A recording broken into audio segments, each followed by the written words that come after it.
Greetings to all. Dear students, in this video, I will continue with History, chapter Socialism in Europe and Russian Revolution. First topic is the Russian Revolution.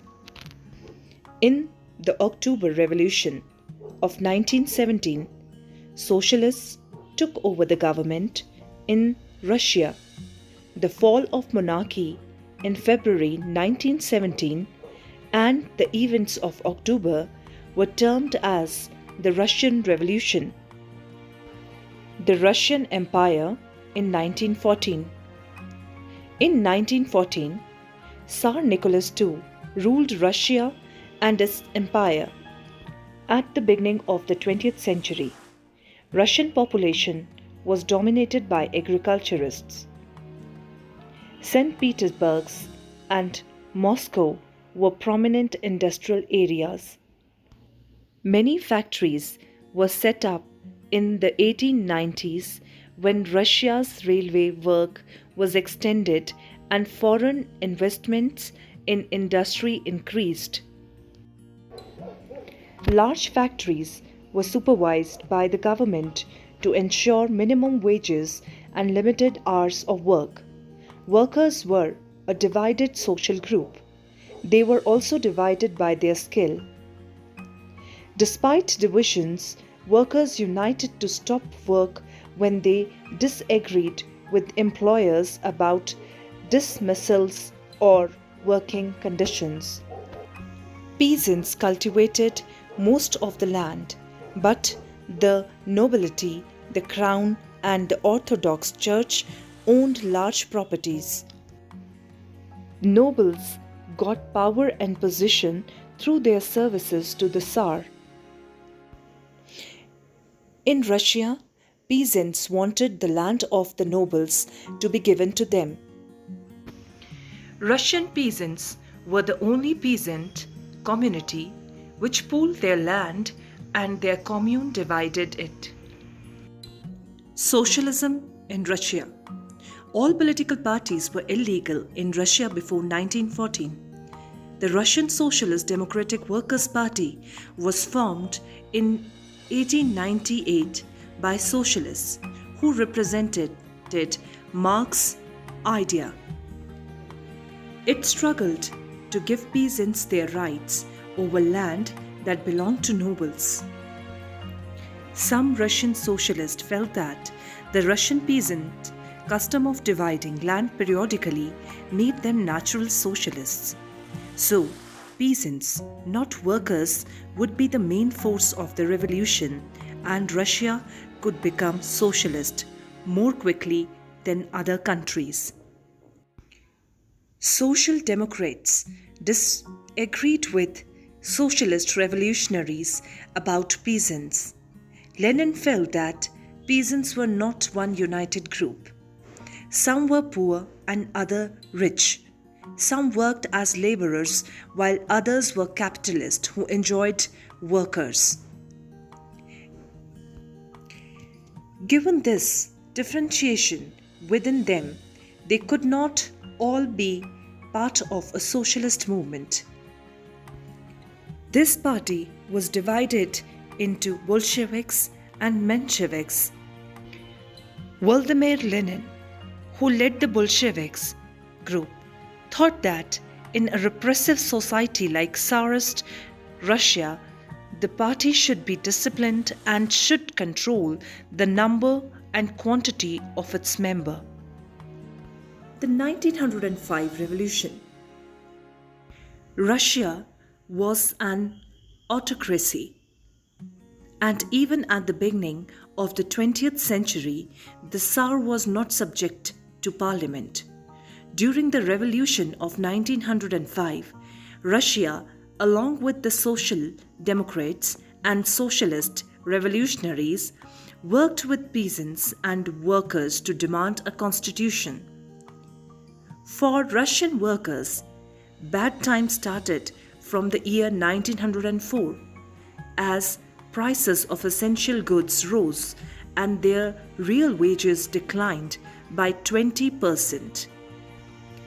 Workers went on strike demanding a reduction in the working day to 8 hours, an increase in wages, and improvement in working conditions. The procession was led by Father Gapun.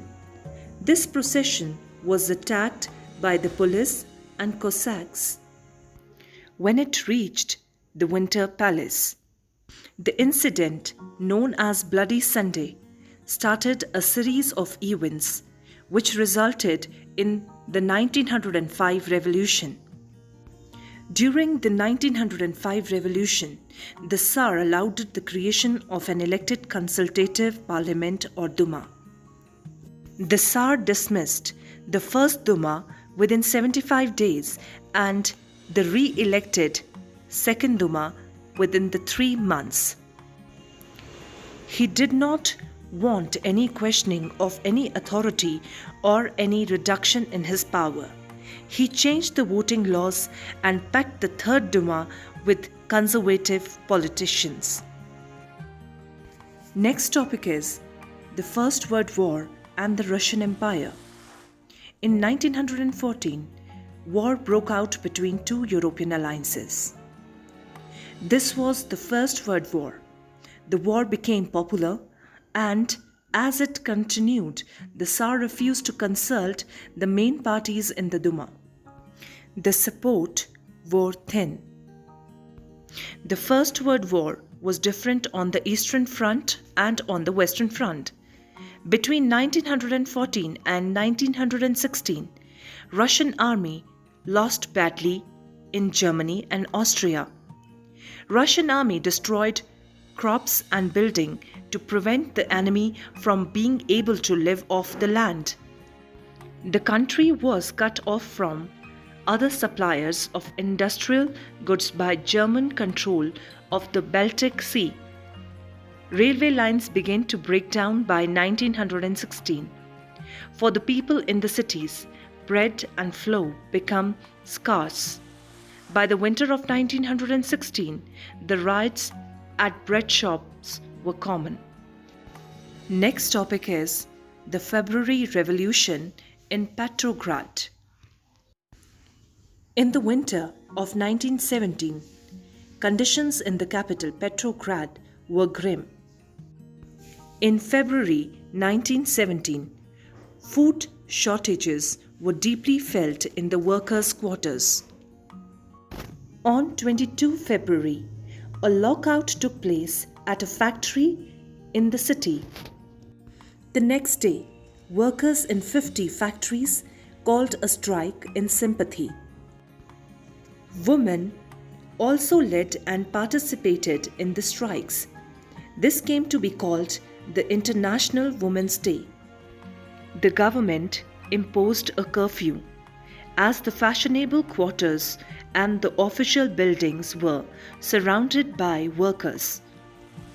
Duma was suspended on 25th February. The streets thronged with demonstrators raising slogans about bread, wages, better hours, and democracy. The government called out the cavalry, but they refused to fire on the demonstrators. Soldiers and striking workers gathered to form a Soviet or the council in the same building as the Duma met, and it is termed as the Petrograd Soviet. The delegation went to see the Tsar. Military commanders advised him to abdicate. He followed their advice and abdicated on 2 March 1917. Soviet leaders and Duma leaders formed a provisional government to run the country. Russia's future would be decided by a constituent assembly elected on the basis of universal adult suffrage. Petrograd had led the February Revolution that brought down the monarchy in February 1917. After February, restrictions on public meetings and associations were removed. Soviets like the Petrograd Soviet were set up everywhere. In April 1917, Bolshevik leader Vladimir Lenin returned to Russia from his exile. Now he felt it was a time for Soviets to take over power. He declared that the war be brought to a close, land be transferred to the peasants, and banks be nationalized. These three demands were Lenin's April thesis. The provisional government saw its power declining and Bolshevik influence grew. It decided to take stern measures against the spreading discontent. It resisted attempts by the workers to run factories and arrested leaders.